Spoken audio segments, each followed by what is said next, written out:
Math 7, Lesson 4.15, renaming metric units of measure.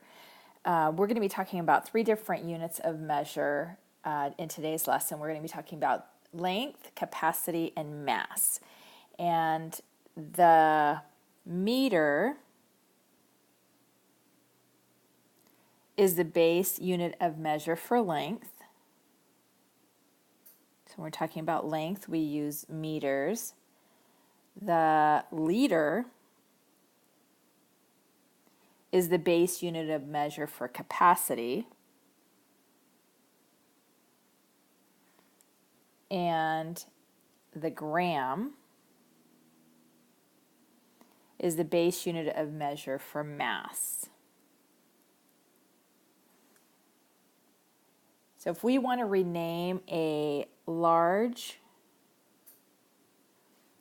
units as smaller units, so if we want to go from a larger type of unit to a smaller type of unit, then we're going to multiply by power of 10.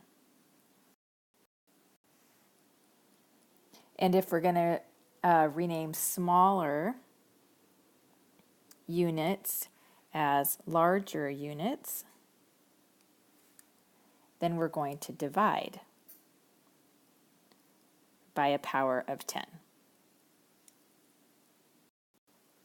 Here's a fact when measuring water. If we have 1 centimeter cubed, which is the volume of water, then that's the same as 1 milliliter, which is the same as 1 gram of water. So that's going to come in handy as we do some of these problems.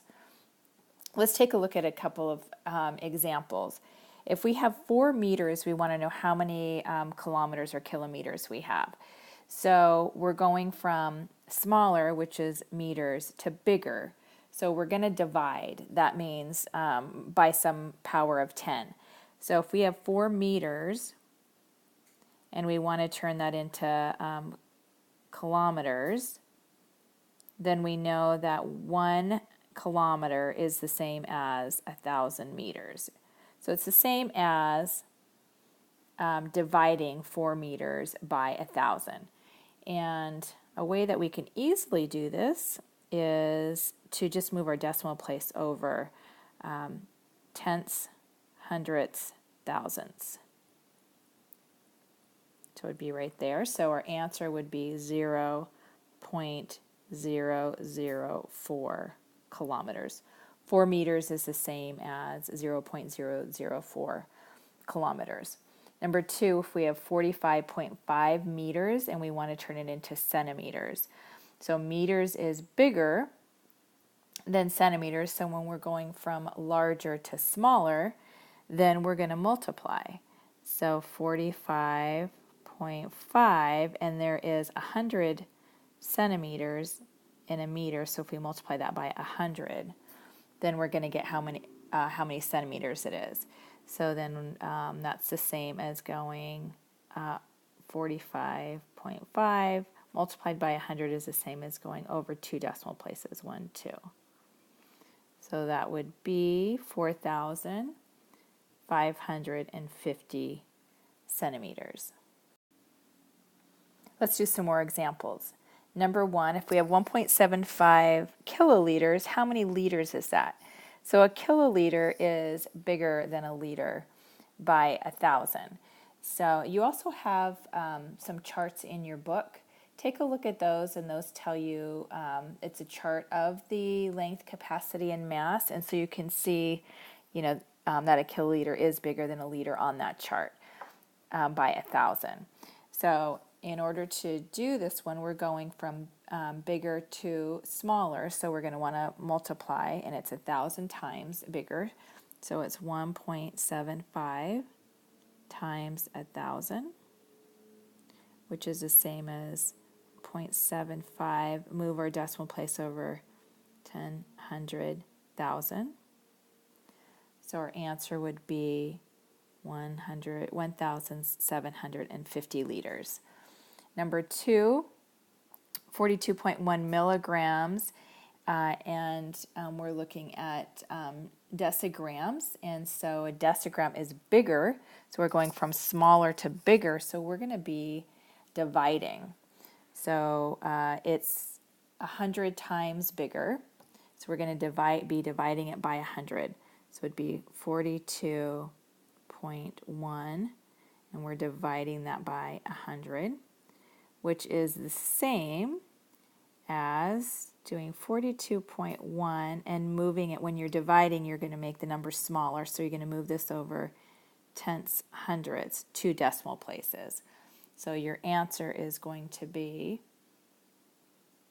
0.421 decigrams. Now we're going to compare units of measure. So we're going to write either less than, equal to, or greater than. Number 3, we have 42,000 kilograms. We want to know if it's less than, equal to, or greater than 4.2 or 4 2/10 grams. Well, we already know that kilograms is 1,000 times bigger than a gram.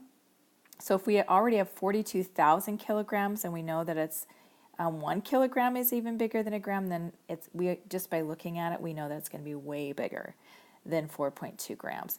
So the first thing that you want to do when you have problems like this is take a look at it and just see if you can look at it and see what makes sense. This one we don't have to do any calculations at all. We can just see that clearly this is going to be bigger. Number 4, we have 100.4 milligrams, and we're comparing that to 0.1004 grams. We know that milligrams is smaller than grams, and grams is bigger. So when we're going from smaller to bigger, we're going to be dividing. And it is 1,000 times, milligrams are 1,000 times smaller. So we are having 100.4, and we're dividing that by 1,000, and that's going to tell us how many grams this is. And the easy way to do that is when we're dividing by 1,000, we're moving it over 3 decimal places, 1, 2, 3. We're making it smaller by 3 decimal places. So it is 0.1004 grams. This is the same as that.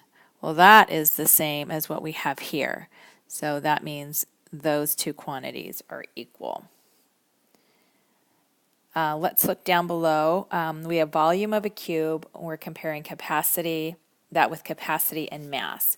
So it's like back when I told you the fact. The fact is 1 cubic centimeter, which is the volume, is the same as 1 milliliter, which is the same as 1 gram. So right here we have 7 kilograms. Well, 7 kilograms. Let's find out how many grams that is, and then we can compare it to the capacity and the volume. So 7 kilograms, if we're going from kilograms to grams, we're going from bigger to smaller, so we're multiplying. So it's 7, and it's 1,000 times bigger. So 7 kilograms is the same as 7,000 grams. So if we change this to 7,000 grams, that means this is going to be 7,000 milliliters, and this is going to be 7,000 centimeters.